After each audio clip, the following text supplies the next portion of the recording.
there are toxic people out there. It's not everybody. I don't mean to make you paranoid. Maybe there's like 5% of the world that's truly toxic. Every single human being, I can guarantee you, has had to deal with these toxic people in a way that's painful. And you don't see them, they're very tricky. These are people who've learned to disguise themselves. You're going to get sucked into all these dramas and traumas with these people. It can make your life miserable. Imagine that you had a realistic attitude and you could see through these people. You could catch before you get involved with them, signs of that they might be one of these types. What can you tell about a person by looking at their face? Can you tell that someone's a narcissist just by looking at them? That's a great question. Just by looking at them? That's a great question. And I've known many narcissists in my life. We all do, so I'm not special that way. And I noticed over the years that there is a kind of a facial quality to narcissists. It's hard to verbalize because it's more for me a feeling, but their eyes are kind of a giveaway. So narcissists often give the impression that they're interested in you. They like you. So narcissists often give the impression that they're interested in you. They like you. They're listening to you, which you think is kind of a contradiction. It doesn't sound like a narcissist. But it's not the kind of attention where they're really interested in you. They're trying to get something from you. They're trying to get you to like them so that they can now use you, right? So the way I say it is there's a kind of like them so that they can now use you, right? So the way I say it is there's a kind of a deadness in their eyes. They're looking at you, they're listening to you, but you can see they're not really connecting. The wheels are spinning inside their brain about what they can do with the information you're giving them. You can recognize that it's not lighting up. There's not a feeling of warmth or interest in their eyes, right? There's also not a feeling of warmth or interest in their eyes, right? There's also a kind of, I'm thinking of the people that I've known in my life and certain facial qualities, and there's this kind of smile that is slightly demonic where I can't really describe it, which is why I say some of it's hard to verbalize, but it doesn't feel like it's directed towards other people. But it doesn't feel like it's directed towards other people. So oftentimes when you smile and you laugh, it's a social thing, right? You're responding to other people. You can't really control it. Somebody tells a joke or you hear something and you're laughing and there's kind of a communion going on between you. But the narcissist, there's something, they're just stuck inside themselves. There's kind of a demonic quality to when they laugh and to when they smile. I know I'm not being brilliant at describing it. If I see it, I know it right away. It's almost like that smile comes from judgment rather than like appreciation of what the other person is saying. The way to see through that tactic is this attempt at friendship genuine or not? And that's a tricky question, right? But that opens up the whole thing about being much more sensitive to the nonverbal cues that you pick up from the person. Because what often happens with women is that they sense something is wrong with the man from the first time they meet him. But then they drop the suspicion very quickly. They think, oh, he's not so bad, or I had it all wrong. But actually that first instinct was very right. So you have to trust your instincts, and you have to trust that this person that is trying to become your friend, they're giving off signs that there's something kind of cold about it. It doesn't feel genuine, right? It feels like a tactic. And we can get into that later because I would love to, actually, if you don't mind just giving us a few now. So one thing that a man will do if he's using this kind of tactic is he's in a bit of a hurry, right? Because, Jesus Christ, I don't have 6 months to become friends with this woman. I want to sleep with her tomorrow, right? So he's in a bit of a hurry. So his effort to be a friend is kind of rushed. He really likes you, right? But he's texting you, he's talking about you, asking you questions and all these other things. But it's all it seems kind of rushed. In a period of like a week or so, he's suddenly your friend now. that is a sure sign that something else is going on. Because if you genuinely want to be a friend of someone, you're willing to take your time, right? So the calculating seducer is probably after sex fairly quickly, right? Or an abusive relationship. And I've got a quote, even the strongest can be made vulnerable if you isolate them from their nests and safety nets. Okay. So this is a manipulative tactic. There's no doubt about it. People have their own kind of context, their family, their friends, their workplace. And sometimes if you can isolate them from that context, they become much more vulnerable to you, right? They don't have any friends, they don't have any support anymore, so they only can rely on you. And it's something that is done over time, right? So if you're confronting with a male seducer who is trying to turn you off from your friends, who is making it so that your best friend, oh, I don't think you should trust her, I think she's up to something, right? He's trying to do things like that. He's trying to alienate you from your family. I think your parents were really awful to you, etc., is a very classic technique, because in your sense of isolation, you're much more vulnerable to getting support from this particular person. And so one of the tactics that I talk about in the book is taking the person to another country or to another place where they, even on a holiday or a vacation, where they feel unsupported, where they feel a little bit alone and isolated for several weeks, kind of break down that element and make them want to turn to you for trust and support.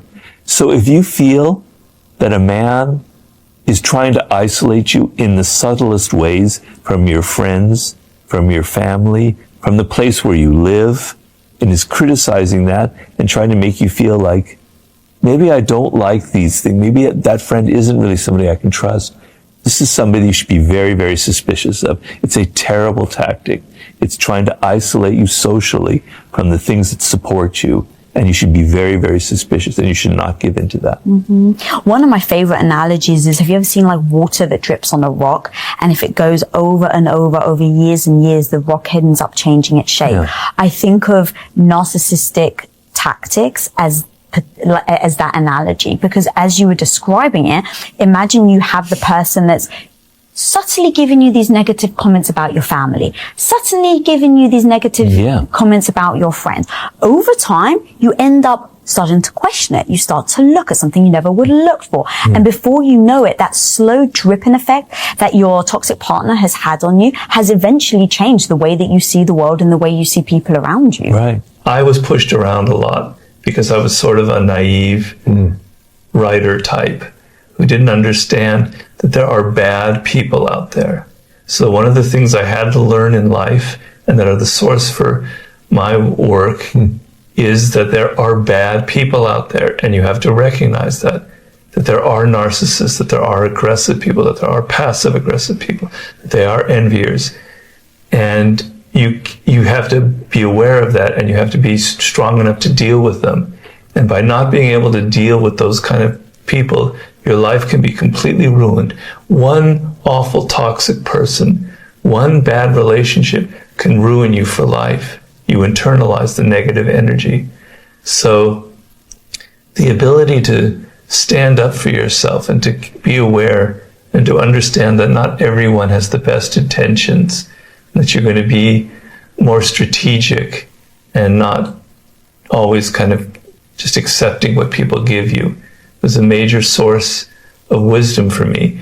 And all of my books come from a bit of anger, you know? And I think the reader can feel the anger in them. You know, when you first meet somebody, it's a very strange thing.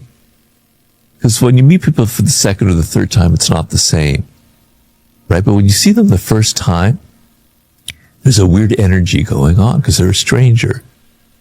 And strangers, there's something there's a wariness about them. There's a curiosity. It's a different energy than anything else.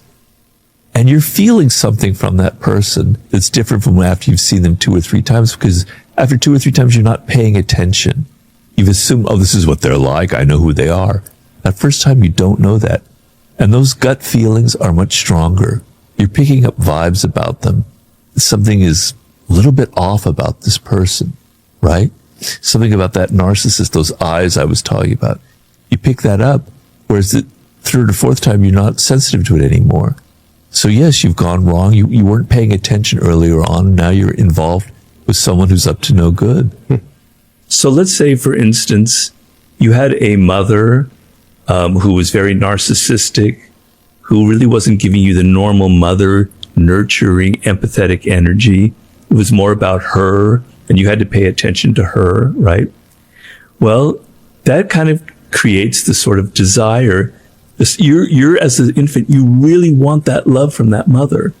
You're trying to drag, you're trying to attract it, pull it out of her as best you can. And your energy, your desire is surrounding her with this kind of emotional charge, sexual energy. And you're going to find throughout your life, you're going to be attracted to narcissistic women. It's going to be your Achilles heel throughout your life, because you want to kind of heal that wound. You want to be able to play back that initial trauma and sort of rewrite the way it ended up, where now you're going to find this narcissistic woman and she's going to give you finally what you never had before, right? It's a very, very common pattern, right? And so you're not even aware of this. And it's extremely difficult to break out of, because your desire is for this type of person. So you might meet a woman, just doing it from a man's point of view, who isn't narcissistic, who's very empathetic and very caring.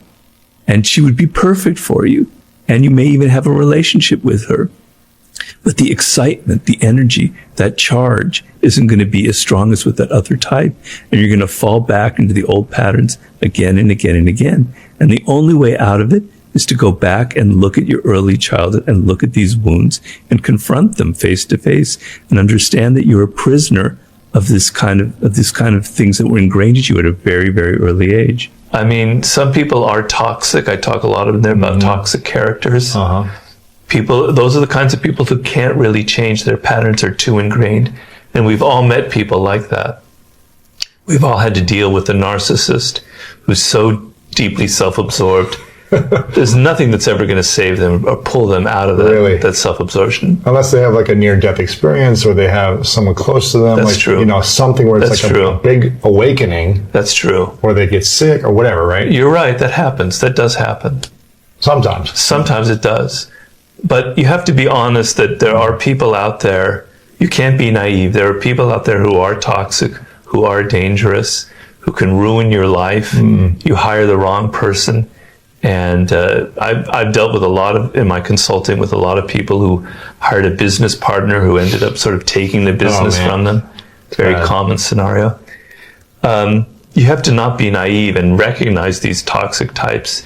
And often it's best not to try and change them, because trying to change them entangles you in a lot of their drama. And it's just never going to happen. You might be trying for years and wasting your time and energy. But, people have to be able to change themselves. A strong character is a person who can take criticism, right? Who can work with other people, right? Who can deal with stressful situations, who can handle responsibility. And if there's something goes wrong, they take, I am to blame for it. They don't look at other people.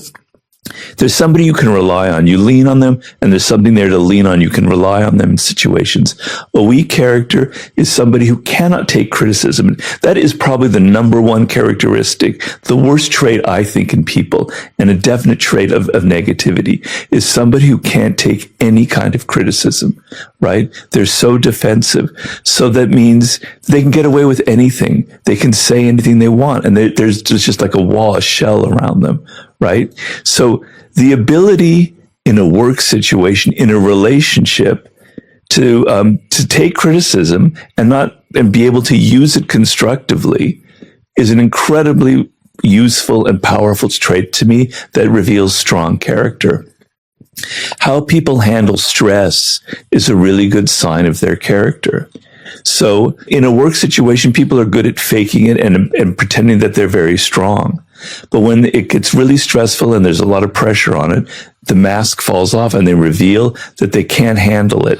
They're too weak. They're reacting to everything. They can't get out of the moment. They're so impatient, and fragile. And so the ability to handle stress shows that somebody has something strong inside of them, right? Mm-hmm. How they handle power, right?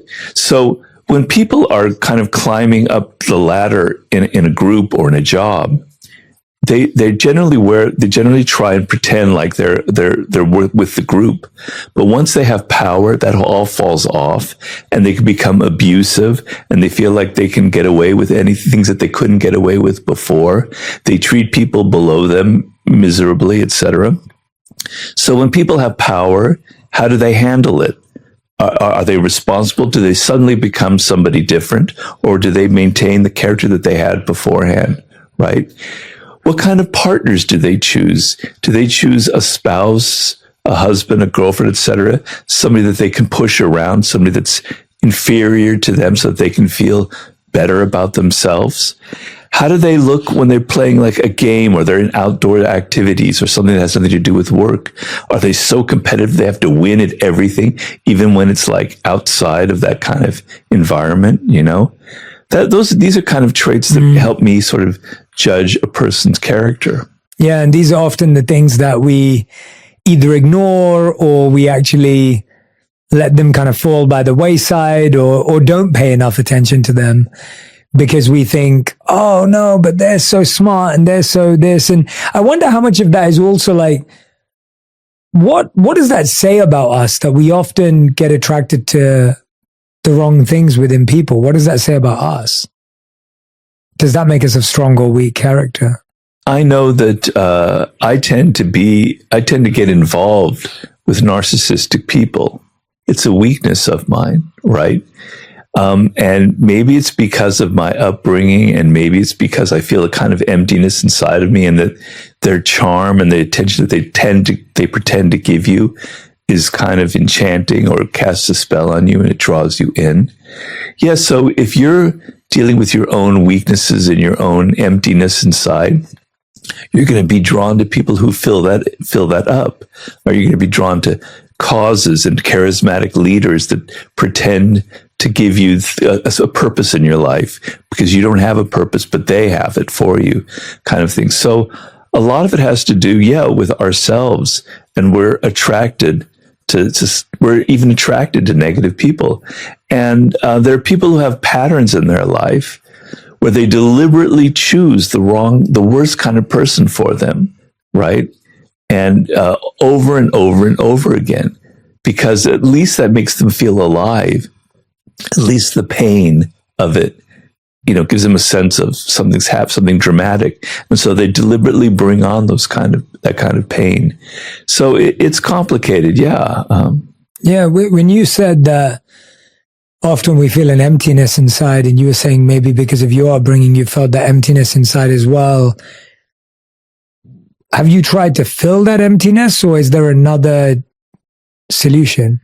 Well, to me, it's why I wrote the book Mastery. The way I fill my emptiness, and how I've done it since I was a kid, is through my work and through my ideas and my thinking, and how I'm constantly looking for new thoughts and new ways of looking at the world. So I find that if I didn't have my work as kind of, some people think of work as something that you just have to do, right? It's just a way to get money. But for me, it's a way to feel like I'm a human being, that I am who I am. I was destined to write these books, and it gives me every day I wake up and I know this is what I need to accomplish, et cetera, et cetera. And so that's why I read so many books. That's why I'm so intrigued by ideas. That's why I'm writing a book right now about a subject that very much captivates me, because it does feel that inner kind of emptiness. But on the other hand, as someone who meditates and practices a form of Zen meditation, there is a purpose to emptiness, right? it's not necessarily good to be always having to fill things up in your brain, like you're just pouring food into your system. There is something actually kind of intrinsically beautiful about the idea that there is emptiness, that I don't really have a self, that there is actually that there is no such thing as a mind. Actually, it's an illusion that we create, right?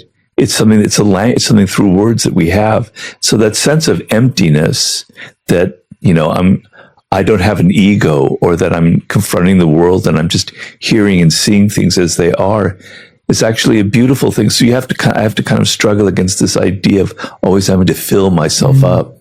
What's something you were saying you like observing humans and humanity? What's something that you've observed about humans over time that surprised you? Well, nothing really surprises me, because I read a lot of history and I see that things just keep repeating over and over and over again. I know, though, since I had my stroke, and since I'm physically weak and there are things I can't do anymore, I've actually noticed that people respond to me differently, and it's actually very positive. So sometimes I can be very negative about people. That's kind of my inclination. That's how my mind tends to work, which is not necessarily a good thing. We all have these attitudes that make us look at the world a certain way. I tend to have a negative bent towards human nature. But I must say, people have been very, very kind to me since I've had my stroke. And it's sad that you have to have an accident like that to be able to perceive it. But I've seen another side where everyone wants to help me. They kind of empathize with the fact that I'm a little bit helpless in these situations. And it's also made me kind of feel differently about other people who have disabilities or things that they can't help in their lives. But the sense of I'm a little bit helpless and people are really eager to try and help me actually is something that has kind of surprised me in a way. Yeah, I liked what you said there, that it's sad that someone has to go through something for us to then show that sides of ourselves, which means that it's always there. It means that it exists inherently within us. Yeah. Do you think it's because why do you think that is? Why do you think that is, that if it's inherently there, we don't display it at all times to all people? I don't know. I mean, we're all born with a capacity for empathy. It's something that interests me a lot, because the feeling that I'm connecting very deeply to another person, let's say my wife, etc., is a very overpowering emotion. It gets me out of myself, and I'm seeing the world through her eyes, as opposed to me always projecting myself onto her. It's a very moving experience. And sometimes you go to a movie and you find yourself getting inside the characters, you're getting outside of yourself, and you're feeling this empathy for them, you're identifying with them. These are all very powerful emotions, right? And we all have the capacity for that.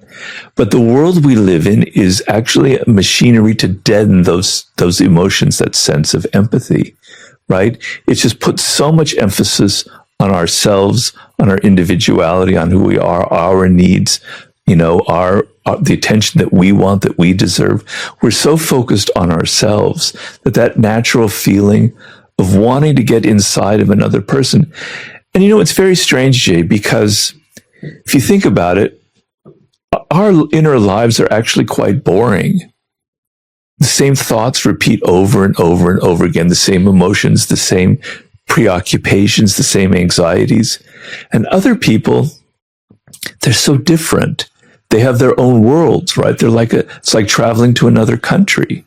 So we should actually be much more oriented towards other people. We should have a natural interest in their world, because it takes us out of ourselves. It's like therapy. But it's been deadened by so many things in our world, by social media, by the pressures we're under, by just modern lifestyle. And so that empathetic muscle that everybody has is kind of atrophying. And yet there'll be moments where it kind of sparks to life, and you feel like, God, I want that. I want more of that in my life, more of that in my world. How do I get it? What would you say is your most repeated thought on a daily basis? Like, what do I need to do today? What's on my schedule? So like I'm meditating in the morning and I'm trying to empty my mind, and I'm going into what's known as a koan, right? And then these thoughts keep bubbling up, and they're so annoying, and it makes you aware of of the machinery of your own mind. And so to answer your question, it's always like, oh, did you remember that you have to call this person this afternoon? Did you remember that you have to change that reservation? Do you remember that you have to do this, that, the other? Scheduling things. So unimportant, so trivial, where I'm trying to open my mind up to something vast and important. It's little things like scheduling and stuff like that. Then there'll be other thoughts that will be repeating, like if I saw a movie from it, images will keep popping up from that and such. It makes you aware that you're not in control of your own mind, right? How have you found over time with meditation and other practices, what have you used in order to start quietening, emptying, whatever the right word is for you, releasing those thoughts so that you can connect with the vastness, be creative or self-express? Wow, it's not easy, and it's an ongoing process. And I could say I'm maybe 10% of the way where I'd like to be. But first of all, you recognize, you go through a thing where a thought pops up and it's like, why am I thinking about that? I don't like it. You realize that it's just a thought. And what is a thought? Now, I know we're getting really weird and metaphysical here. I like it. But it's not real. It's a phantom, right? It has no reality. Reality is your body, the present moment, the birds outside, the sky, where you are sitting, the fact that you're alive, that your blood is pumping. These are real. But that thought in your mind is a shadow. It's a phantom. It doesn't exist. It has no reality. And so I go through this process where don't engage with it. And it's really weird because then my mind plays tricks on me and it pulls up a thought that's definitely going to engage me, right? Because it wants that. It's like a sugar rush. And so I go, okay, no, I'm not going to engage with it. And it made me realize as I went through that process that this is what social media is based on. Social media has mirrored the human brain on a large scale. We have thoughts that are designed to grab our emotions and make us think about them repetitively over and over again, compulsively, right? And there's probably a purpose behind that. But social media is actually a genius at that, at putting up things up there. They're going to engage our emotions, so we have to pay attention.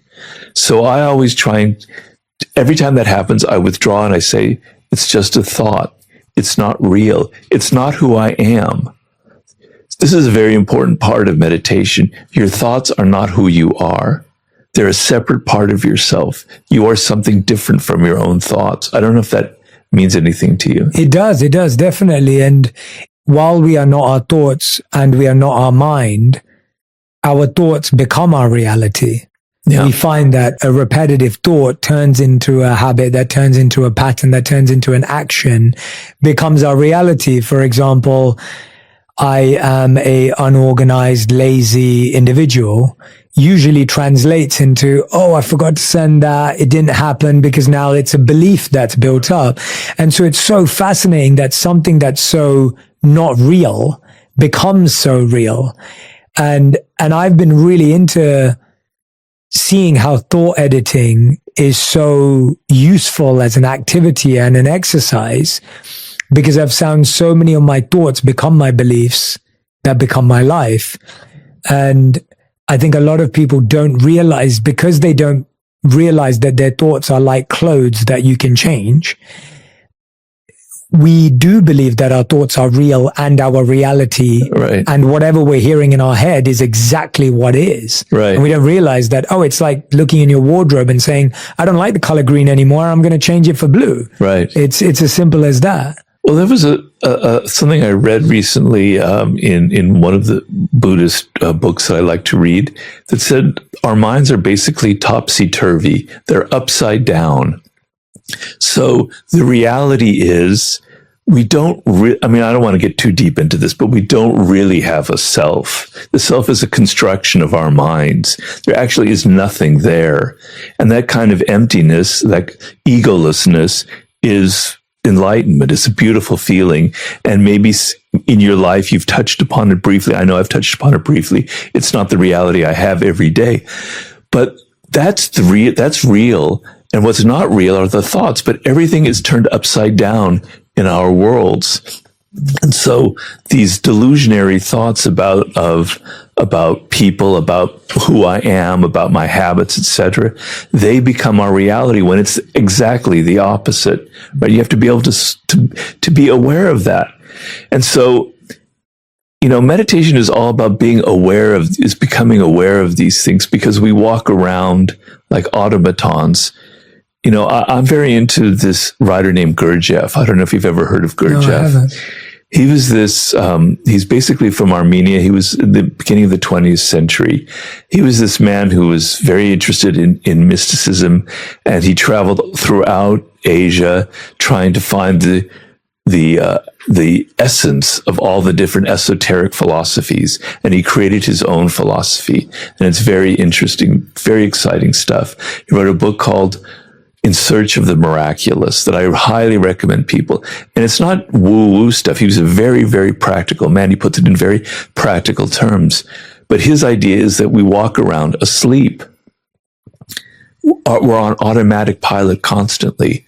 We're not really aware that we're breathing, that we're existing. We're not aware where our thoughts come from. We're not aware of how our body moves, et cetera, et cetera, et cetera. And so it's a process of slowly becoming aware of these kinds of things that is really I've been doing this 14, 15 years now, and it's really, really kind of changed the course of my life, I have to say. Yeah, I love that. And I can't wait to read that book now. And I couldn't agree more. I feel we're so disconnected from our mind and body that we constantly believe that someone outside of ourselves has the answer for how we feel. And while that may be true when you're seeing a doctor or a dentist or something of that professional nature, we don't really know how our body's been feeling for weeks or months until it crashes. And then we realize that we haven't paid enough attention to X or Y or Z, or a relationship in the same way has to end in order for us to realize that it had lost investment and energy or whatever it may be. And we're so far away from the self, or at least this version of the self, that we're not really aware. I love what you just said about the idea of how conscious are we of the fact that we're breathing, we're here, we're present, we're together, versus how much are we living up here. Yeah. And it's really interesting, isn't it? Because there's almost two realities that we're always dealing. And if we're getting too heady, I'm happy to move away from it. But it's almost like I've been thinking a lot about how, in one sense, what's out here is real, and in one sense, what here isn't. And at the same time, actually, what's going on here is the real, because it defines how I interact with everything else. And it can help me be a better filter, a better chooser, selector of the people I'm around and the places I visit. So you say you have to kind of use the mind to be able to become present. It's a process. I would say I'm alluding to that in discovery, not in pushing it, if that makes sense. Yeah, it makes sense to me. Yeah, I agree with that. Definitely. Yeah. I've been reflecting a lot recently about how most of what's happening is in the invisible world, and that's very interesting. Tell me more about that. So I was thinking that in one sense you have reality externally, the visible world, but how I make sense of that visible world is all in the invisible space. And ultimately, how I make sense of it is the reality that I experience, regardless of what's happening around me, which is why we realize that people we all are telling ourselves stories and narratives all day long, but how we're processing what we're experiencing is our reality, as opposed to the event or what someone said or social media, as you gave an example. Like, I can either sit here and say, like, I know that when I wake up in the morning and I start scrolling on social media, my mind is now moving 10 times, 100 times faster than if I don't do that. And I know that brushing my teeth and showering is a much more peaceful process if I haven't looked at my phone than if I do. Right. And so that choice is being made in the invisible world. And the visible world is simply something I'm interacting with and taking from or being affected by. Well, so we mostly live in amid things that are invisible, Yes. right? Symbols, etc. Yes. Language is a symbol. It's not reality. And so things like government and social behavior, they're rules and codes that we abide by, but they're not visible. They're invisible, Yes. right? Yeah, definitely. And we're not aware of that. And so we're trying to raise our awareness of the invisible world. I'm always trying to raise my awareness of, why do I process this way? Where does this come from? Where's this idea taking root? It's a very interesting process to go through. Yeah, it's hard. It's like, it's not clear. It's not like here's the step-by-step process. It's just something I've been engaging with a lot. Yeah. Yeah. I like to try and go through a thing where I question all of my beliefs and things of where does that come from? Why do I believe that? Why has that become something that's so hardened into my brain? I believe that about myself and who I am, about other people. I continually try to challenge it and look at what might be the source of it, and then maybe say it could be the opposite, right? And actually, it can lead to a lot of problems, because it's like my mind is always swimming, and I never really think anything is certain. I'm always, seeing the opposite side of it. But I think in the end, it's a very healthy process. How do you? I love where we're going, because it kind of comes back to your same point, your earlier point about how someone of strong character knows how to take criticism, which means they know how to deal with the opposite of what they think or feel. And so this idea that you're sharing now, that it's healthy to be able to question, to evaluate, to assess our beliefs and values. But like you said, it's one of the hardest things to do, because you get into a space of uncertainty, you question your identity, you lose a sense of direction. How do we question ourselves without losing ourselves, and actually realize that that is the process of discovering and building ourselves? Who really are you in the end? What constitutes you, the essence of you? What were you meant to accomplish in this world, right? Your sense of purpose, to use the title of your show. What is it that makes you an individual, makes you unique, that you alone are meant to accomplish in life?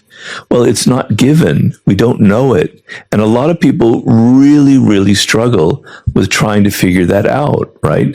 Because they've been programmed by their parents, by their siblings, by the culture, by their teachers, to say, this is who you are, this is what you should believe in, this is what you were meant to accomplish in life, this is what's cool and what's not cool, okay?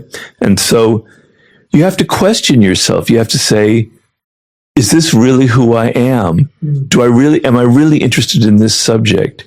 Am I really interested in this kind of person, in getting in a relationship with this kind of person? And so question yourself on that level. You're getting at a deeper and deeper core of maybe who you are at essence. You're cutting away all of the social stuff that's been foisted upon you, that it has nothing to do with you, right? So in some ways, you're kind of a mystery to yourself, and you're sort of trying to solve that puzzle. And you have to ask these questions. Is this something I'm actually really interested in? Is this an intrinsically important thing to me? Or is it something that's in the culture, or something that other people have told me? And questioning that over and over and over again is not to lead you into this abyss where there's nothing real. It's to get you closer to who you are, to what really matters, to what that essence of you is, to what you were meant to accomplish in life. And once you reach that inner kind of gold, then you have a degree of certainty. Mm-hmm. So I knew from a very young age that I wanted to be a writer, right? I had a struggle to figure out what kind of writing I wanted.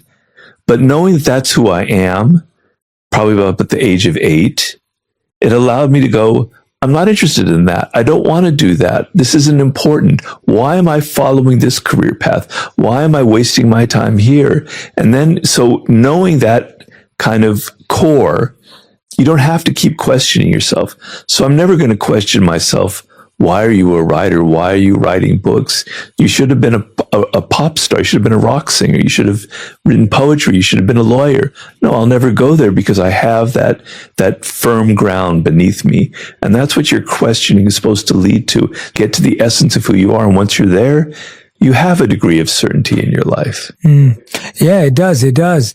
And I feel like a big challenge, something that I've been thinking a lot about lately, is a big challenge of where that comes from is because we care so much about what people think, and we're scared of being an unsuccessful version of ourselves because we'd rather be a successful version of what someone else wants us to be. Yeah.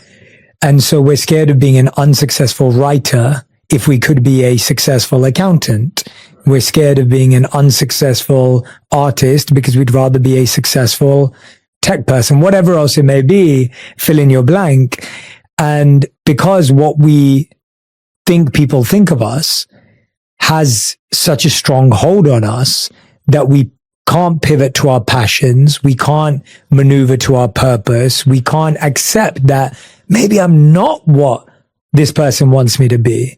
And I've been spending a lot of time in this to try and figure out, let's dive into it from different perspectives. But I guess, how much, Robert, do you care what people think of you, and how have you made sense of that over your time as someone who obviously writes?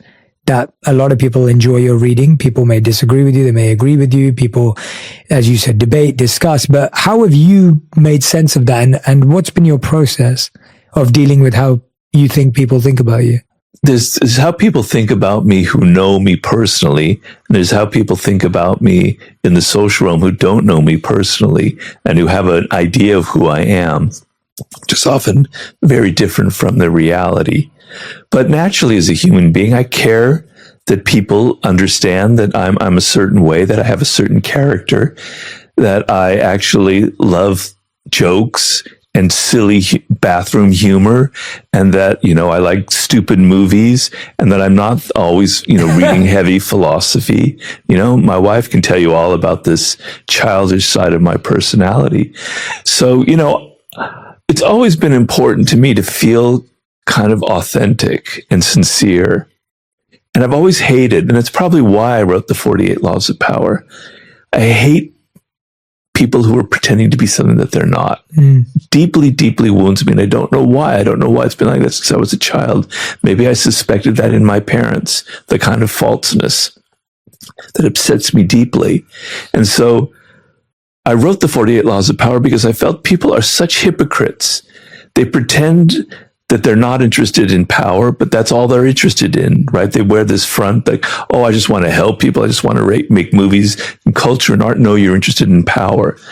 So it's always been deeply important to me to kind of reveal what's really going on in someone and to sort of feel that way about myself. So when I don't feel like I'm myself, when I feel like I'm faking it, and sometimes, to be honest with you, Jay, being a kind of quote unquote self-help guru, it feels false. It doesn't feel like who I am. I feel like a bit of an imposter. That's not really what I wanted to be. Can relate to that. I just wanted to write books. I love ideas. I love thoughts. I love expanding my consciousness, right? So the feeling that I'm not being who I am and that other people are kind of glomming onto that is upsetting to me. Yeah.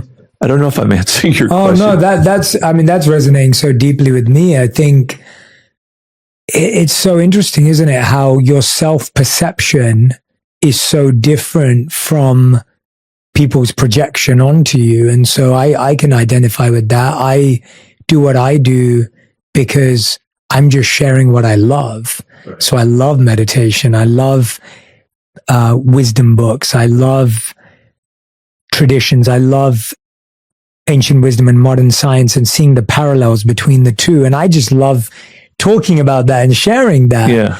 And I don't think I've ever thought of myself as a guru or a guide or that kind of individual.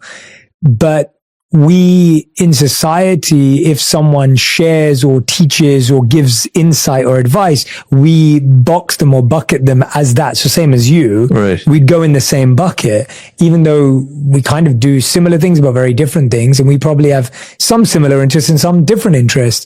And it's interesting how there isn't a space. Like I often say to people, I'm just trying to be everyone's spiritual friend. Like that's my goal. Like I'm that guy who's introducing my friends to cool things that they may not have come across, whether it's Eastern spirituality or wisdom or whatever it may be. Like, I'm that guy, and that's all I want to be. I don't want to be anything else. Right. But it's hard when you almost get put on a pedestal, even though you didn't ask for that or didn't want that. Well, people's perception of you can almost become how you perceive yourself if you're not careful. For sure. You know? And so that's why I keep coming back to myself and going, is that really who I am? Yes. I don't think so, Robert. You know? And also, I actually I'm a flawed individual. I'm a flawed human being. I have, blind spots in my nature. I have compulsions that I wish I didn't have. And I don't like this idea that people think I'm this powerful person who's figured everything out, because I'm not. That's why, I wrote the book, The Laws of Human Nature. It was because I understand that I shared the same flaws, that I have narcissistic tendencies, that I too can feel envy, that I have moments of grandiosity. So I'm not comfortable with the idea like that I'm this somebody that I'm not, that the perception of me is. But that's what happens to a lot of successful, famous people. They become trapped in what other people are thinking about them. They become trapped in that image. And I honestly think, I could be way off base, but I'm thinking of somebody like Anthony Bourdain, who committed suicide. I think he was burdened and weighed down so much by how people thought of himself, and it wasn't who he was. And it kind of made him feel deeply uncomfortable. Now, I'm sure there were many other issues going on, but a lot of times it can make you uncomfortable in your own skin, the way people perceive you, and it can lead to deep feelings of depression and a loss of who you are. Yeah, absolutely. I mean, could write a new book called The Flaws of Human Nature. It's like, thank you. It's that's what the book is. Yeah, really. yeah. It's the 18 dark corners of human nature. But yeah, that's a good idea. Yeah, it's just a thought of like, it is true. There's a seeking of perfection, and there's a sense that we've created in the world of before and after, in the sense that if you look at like a workout program, and there's nothing wrong with this because it makes sense, but there's a before picture and there's an after picture. And if someone's wealthy, it's like they were poor and now they're rich, and everything's a linear before and after journey.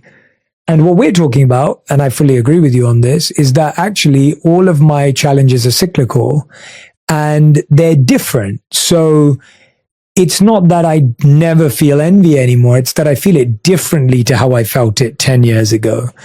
And hopefully I'm a bit better at dealing with it and understanding it and engaging with it than I was 10 years ago. But it's not that it doesn't affect me anymore. Right. And same with spiraling thoughts. It's not that I don't have anxious or negative thoughts anymore because I'm enlightened. I still have those thoughts. I just deal with them better than I did 10 years ago. And I probably have more tools to help me engage with them. That's true. That's very, and I think that cyclical nature is a wonderful thing to accept as an individual and as someone who's learning, because you then don't fool yourself to think, oh, there will be one day where I will no longer have a negative or anxious thought like Jay and Robert. Like, they probably never have it. It's like, well, yeah, you probably have less, but it's not that I never have them. Exactly. Right? Yeah. Yeah. And so that kind of idea of this before and after, I think, is what confuses so many people, because it feels like, oh, there is a point at which I never have to go back to being this version of myself. Well, that life isn't like that. It's weird sometimes, because before the 48 Laws of Power came out, I was just this nobody living in a 1-bedroom apartment in Santa Monica, rent controlled, never really made any money, never really had any success in life. And I was constantly giving people advice, but nobody would listen to me because I hadn't written the book.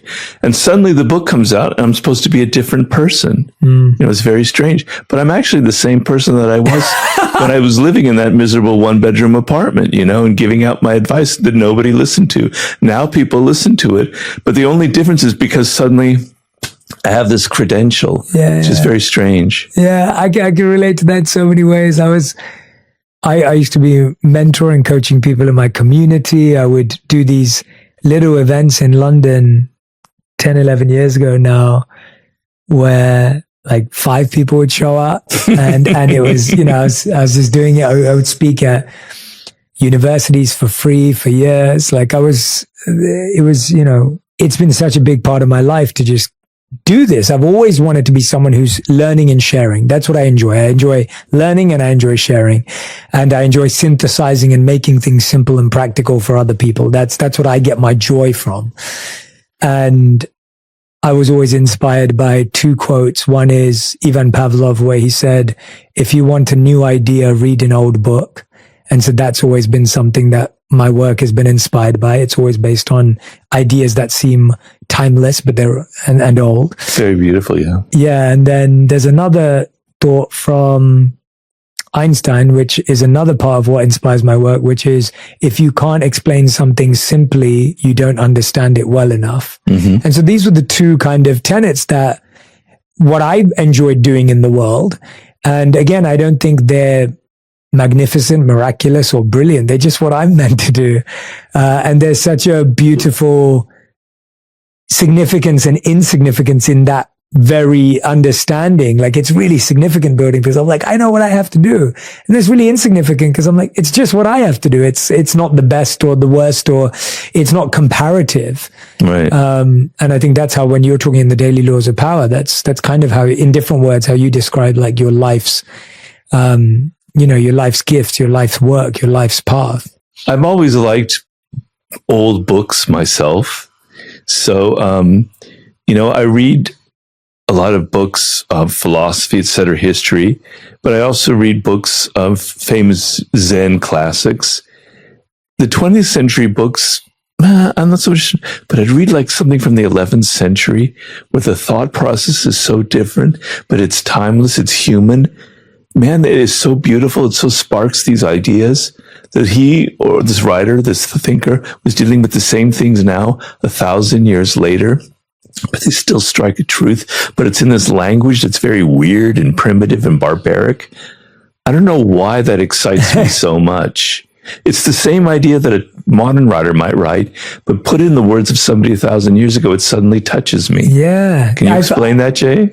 I mean, I don't know if I can, apart from the fact that you've reincarnated and you had some connection to it, but can I explain it? I can't explain it, but I can reflect on it. I mean, I find that there's a part of it that writer or creator may never have known if anyone would ever read it. Yeah.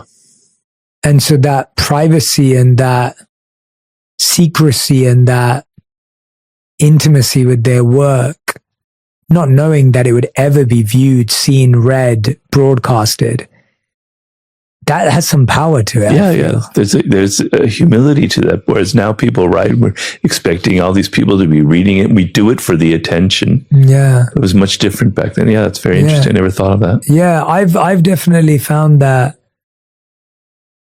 I try and sit with ideas for longer now and try and I'd love to know your process for that. How have you managed that since that moment of where you became quote unquote successful externally because of 48 Laws?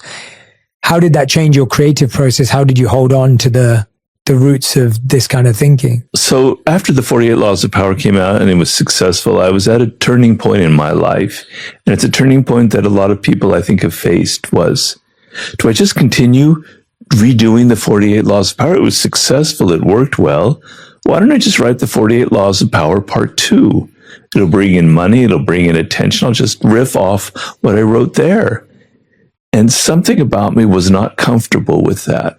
It seemed cheap, it seemed easy, and it seemed lazy. And I know myself that if I'm not challenged by something different, I grow bored. So I have to write something that feels like there's energy behind it. There's anger. There's love. There's something powerful behind it.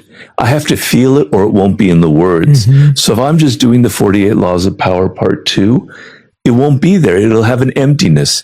And damn it, a lot of artists and writers fall into that trap. And it's why their books kind of have this sort of hollow ring to them, right? They're just going through the motions, just repeating what worked before. And I can't stand that feeling. I have to feel like I'm off into a new land with this new book. So each book has to represent a challenge, right? And so the one I'm writing now is completely different from all 7 of the other books. And it's an incredible challenge, but it makes me excited about it every day because I know I cannot repeat the same kind of books over and over and over again. My soul becomes dead and I have to feel alive with each project. Am I answering I keep feeling like I'm not answering You're totally answering my question. I'm loving these personal answers. No, I can resonate very deeply with that as well. I always try and write about something that I'm working through or struggling with, whether it's personal, whether it's with clients, whether it's with someone in my life, friends, family. Like it feels alive. It needs to feel alive. Yeah. I can't write from a point of theory or knowing. Yeah. Like the book has to be a discovery. Exactly. And I've only just started my journey. I've only written 2 books, but as I'm hearing you, I'm happy that I feel that I'm thinking about it in a healthy way. Yeah. Because I was about to write my 3rd book, and the topic everyone wanted was so predictable and expected, and it made sense. And I was like, I don't want to write about something that makes sense. Like that's boring. Like it's like, I want to write about something that feels like alive in my life and electric and makes me, I'm like, now that I've chosen, and I will tell this to you later, but I've chosen my next topic and I've just been like writing notes about it. I'm reading about it. I'm seeing connections everywhere. Well, that means it's going to be a great book. Yeah. It feels, I mean, it's harder. It's harder because you don't know. So you're spending more time, like we said earlier, you're spending more time with emptiness because there's a sense of, well, I don't know which direction this book's going to go in. Yeah. So it's that comfortable with discomfort and uncertainty. Yeah.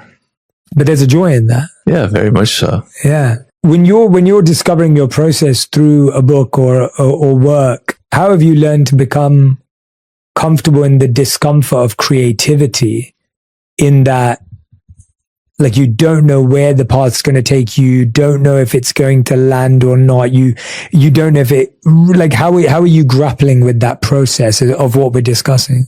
Well, it's very strange because I'm dealing with it right this very moment. I'm writing something that's driving me crazy.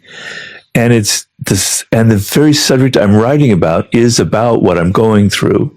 So I'm writing it. This is in my book on the sublime, and I'm writing about the concept of the daemon. Are you familiar with that? Mm-hmm. It's the idea, it's an ancient Greek idea, but it's in many other cultures, that we have a second self, that there's a voice inside of us that is guiding us to something higher or better, but it can also lead us to something lower and worse. It can be demonic, which is where the word comes from, or it could be something. And Socrates had his daemon. There was a voice inside of him, and it always just said, this is the right way to go, or this is the wrong way to go. Nothing more than that, right? And so when I'm writing, it doesn't feel right. And it's driving me crazy. And I'm going through this right now. It doesn't feel right. It doesn't resonate. It's not truth. It's not real. You got to start over. You got to do it again. And in the back of my mind, I'm thinking, God, I've lost it. I'm getting old and I just don't have my mojo anymore. But then I realized I've gone through this like 85 times. Every single book, it'll come to you, it'll come back. It isn't right because it doesn't feel right. It doesn't resonate. It doesn't have a reality to it. So I have to go through this process where I write something and it excites me and it interests me and it just flows out of me, as opposed to like I have to pull every word out. And so I learned to trust myself that eventually I'll figure it out. But each time I hit that wall, I go, this is it, Robert. You're finished. The book isn't going to come out. You're done. The wells are dry, Yeah. So. That's so interesting. I feel like that is every creative's journey. Like it has to go through that. The wells are dry, as you just said, that kind of experience of, that's it. It's over. There's nothing else coming out now. And it's almost like as we know, like the cliche of like, it's on the other side of that feeling. Yeah. But it's true. There is a sense of, when everything is just or not making sense. How have you learned to sense whether something feels true to you? Because it obviously felt true to someone. How do you decipher between, this feels true, it feels real to me, even if people don't agree with it? Because it just feels that way. It's purely just a feeling. First of all, it like, I'm always trying to get at what's real and not at what's theoretical. I have a real dislike of abstraction for its own sake. right? It feels like it's a way of eluding something. It's an evasion.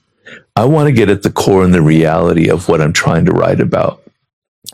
And so when I get it, I feel it, and I know that I've done that. And I have the reader in my mind, and I know the reader can connect to it. It's going to have a personal appeal. Whereas I have a tendency to be abstract and professorial and theoretical. I cross all of that out. If you saw my notebooks, 95% of it's crossed out, and I don't let the public ever see that side of me because I don't like it. I want my books to feel like I'm hitting something that's actually truthful and real that people don't like to talk about, kind of thing, you know? So right now I'm writing about what is our self? What is the sense of self that we have in our world? It's a very limited idea of the self. We have a very limited idea of our consciousness. We have a very limited idea of what it means to be a human being in the 21st century. We're actually much more immense and much more interesting than we think we are. We have these possibilities, these connections, because we're a part of something incredibly vast. And to have consciousness is absolutely an astounding thing, right? So I want to sort of expand what you, the reader, thinks of who you are, what your self is. It's much larger than you imagine. But I have to convey that in language that feels right to me, that feels authentic, that feels like everybody in Africa, in China, in India, in Idaho is going to be able to relate to it, you know? Yeah, no, for sure. And I think that's what I was alluding to with that invisible world point of like how that's what we don't see. Like there's so much to ourselves that we don't see, that we're fully unaware of, that we don't realize we have access to. Right. And yeah, finding the right terminology, I find to be such there's one word that I love, which is a bit more ethereal, but I guess an astronomer could find some beauty in it. But there's a term in the Vedic literatures called Antarakash, which means inner sky. Say it again. Antarakash. Antar means inner, and Akash means sky. Inner sky? Yeah, inner sky. Beautiful. And it's this idea of how, you know, we're so fascinated by outer space, but there's that same inner sky that exists. So just that, like the galaxy and the planetary systems and everything else, that exists internally too. Oh, after. But there has to be just as we have to go and do space exploration, you could do the same internally. Oh, for sure. And you discover so much. That's exactly what I'm writing about. That's very interesting. Yeah. And it's fascinating. And so, I find language as well. I find vocabulary so needed. And I feel like I grew up with a smart vocabulary, but not the biggest. And I feel reading, of course, expands that. And especially when you read history and other books. And I found that language is just so powerful. And I worry that social media exposes us to such limited language that the brain and the mind and the consciousness doesn't have the opportunity to be expansive because the words don't allow for it. If we're all reading the same memes and the same trends and the same hashtags, and it kind of just creates this very, very limited space of consciousness. Well, that's why I like looking at other languages. I speak several other languages and I'm constantly learning them. And right now I'm reading a lot about an African culture called the Akan in West Africa, in Ghana. And their concepts of the soul, the spirit, and the body. And they have a word in there called Sun Sum. And we translate it to spirit, but then I'm reading the African philosophers who actually know that word, and they go, it's not the same as the word spirit, and then they go on and describe it. And that one word contains all of these other worlds that are so weird and interesting that the word spirit in English does not convey, right? You know, and other languages have that sense. And so language can have that possibility where it opens up. It's not just this one track meaning. It has other valences, other possibilities to it, right? And so, we're kind of deadening our language in a way. And, you know, if you study like other cultures, you know, Eskimos had like 1,000 words for snow, and we have one word. You know, Russians have like 40 words for the color blue, and we have one word, kind of thing. As the language gets smaller and smaller and more uniform, our thoughts become more and more limited and uniform. So to hear a word like inner sky, it opens up all these other ideas in your mind. Whereas we don't have a word like that in English, you know? And then, because I'm doing things with Zen, Japanese language is so rich with things that we can't possibly even begin to express in English, you know? So, yeah. What have been other ways of people opening up their minds? This has been one of my favorite things to do. I remember reading a quote from Robin Sharma years ago that said, ordinary people have big TVs, extraordinary people have big libraries. And it was one of those, you know, little dreams I had. That was like, one day I have a home, I'm going to have a big library. And that was one of my most favorite things to kind of put together when I moved here. And, I started spending more time when I would travel, I've always collected books. And I started also expanding my audio library. I realized when I was growing up, we listened to a very limited form of music in my home. And even as I was growing up as a teenager, I listened to like one genre of music. What was that? Rap and hip hop. Like that was, and again, I love rap and hip hop. I love rap and hip hop history. It's super cool. I have no issues with it. I just think that my audio library was so limited in my teens that now that I'm in my 30s, I'm trying to listen to so many random different things, which again inspire different thoughts, different feelings, different emotions. And so I've realized that vocabulary was one thing. Audio has been another thing. What are other things that you've discovered that help open up that consciousness in mind? Because as we both keep referring to, social media technology is almost making us more limited, more singular, more one-dimensional. Well, as I said, it's something I'm writing about right now. So music and the audible stuff is very, very interesting, very exciting. So this is a new phenomenon where musicologists have been able to recreate music from eras that we never could listen to before. So I was writing at one point about a festival in ancient Greece, and to put me in the mood, I wanted to hear ancient Greek music. Well, that doesn't exist. I mean, there are no recordings of it, but sure enough, there are. And the rhythms and the sound is so weird and alien that music captures the spirit of a time, right? So if we're only hearing these same melodies, you hear cars going by with that same kind of pop song. It's such a limited circle of harmony, such a limited circle of what music can be. But when you open up to African music, to music from ancient Babylonia, to Greece, to music in South America, other rhythms, other poetry in music and sounds, it's mind-blowing. It's interesting. So that's what I'm saying, that the human animal is much more interesting than we think it is.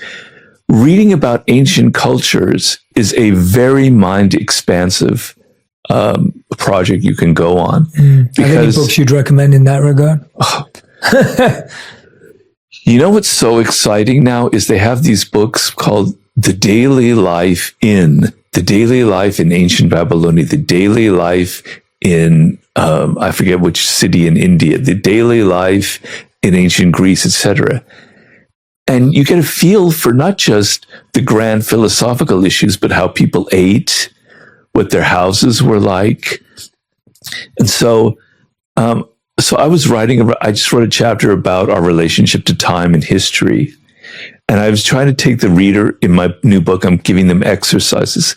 And I'm saying, try to imagine yourself in a world 1,000 years ago, and you walk out your front door. There's no mechanical sounds. There's no airplanes. There's no cars. There's no machines. It's just birds, maybe a saw and a hammer is the most you're going to hear. That's a strange thing. There are no signs. There are no advertisements. There's no words everywhere. It's kind of empty, right? You're just wandering around. There are all these kind of rancid, weird, horrible smells because people aren't bathing. But they're very human smells, right? Your whole sensory experience is on another level. But when you live in this 21st century world where things are so sanitized, where we don't smell these things, we only hear these packaged mechanical sounds, your sensory world is shrinking down and down and down. And you realize, yeah, ancient world, they had some bad stuff. They weren't very good. You know, they had slavery. I understand all of the negatives, so I'm not painting this portrait. But on another level, their realm of senses, their realm of language, their internal worlds were far richer than ours. And by connecting to that, by reading these books, by reading books, not just the daily life thing I said, but actually text from those times, as I was mentioning when I read a monk, a Zen monk from the 11th century, and the different thought processes, it opens my mind to a different way of thinking, to a different way of accessing reality. But like I'm reading a lot about Aztecs, because I'm sort of obsessed with the Aztecs. I don't know why. And they had these amazing spectacles. That was the thing about the ancient world, these festivals and spectacles that are far beyond Burning Man or any rock concert, right? You know, I could describe the fire ceremony in Aztec culture that only occurred every 70 years. There is nothing you can ever imagine in your life that would be like that. It is so utterly spectacular. And so I have this 800-page book called Aztec Philosophy. And it's very theoretical, but God, it gives you an entree into a totally different way of thinking about the world, right? Where they have these metaphors that the universe has this energy. Some of the energy is like string that's being wound around in a certain way. It's like weaving, like other things like that, this kind of energy that the world has. Wow, this is fascinating. You know, our ancestors were actually thinking, but they're not they're us. It's a human being. We're all human. We all have those same kind of consciousness. Yeah. You know, I love also finding things in cultures that match, but are in different languages. And so, like what? So I went to Hawaii a few years ago, which obviously for someone who grew up in London, it's not normal. People in America or LA travel to Hawaii fairly often. I went to Hawaii and, well, not often, it's more accessible, but I went recently and my wife and I went on one of the tours there and they showed us the petroglyphs, which are there obviously like markings and storytelling technique and tool. And they were showing us how when a child is born, they used to place the umbilical cord on the ground and they would then draw a spiral around it. And that would be seen as a place that the child could always come back to feel the energy and reconnect with the earth. How exciting. And I was thinking, that's spectacular. I wish everyone felt this connected to the earth. And then we would go out every morning on a canoe. I forget their name for it, but they had their version for it. And they would pay respects to the sun and the ocean. And we would take part in this ceremony with them. And in India, there's something known as Surya Namaskar, which it translates to sun salutation. Sure. Which, again, I've talked to Andrew Huberman about this. It's like kicking off the circadian rhythm, but the goal is you pay your respects to the sun for everything it offers to you and the energy that it provides. And so to see that in Hawaiian culture, Indian culture, and then I was in Bhutan recently. I went on a trip to Bhutan, which I'd always wanted to visit. And this is a culture that really feels like you're going back in time. Like you walk out there and it feels like what you just described 1,000 years ago. Where is Bhutan? Bhutan is landlocked between India and China. India and China. So right in between. Where they're having their tensions, the kind of wars that's going on a little bit. Or Bhutan doesn't have a war. No, they don't even have a military. It's not part of their culture. Wow. They believe in, they're a Buddhist nation. Is it a Buddhist nation? Yes. And their practices are very protected. The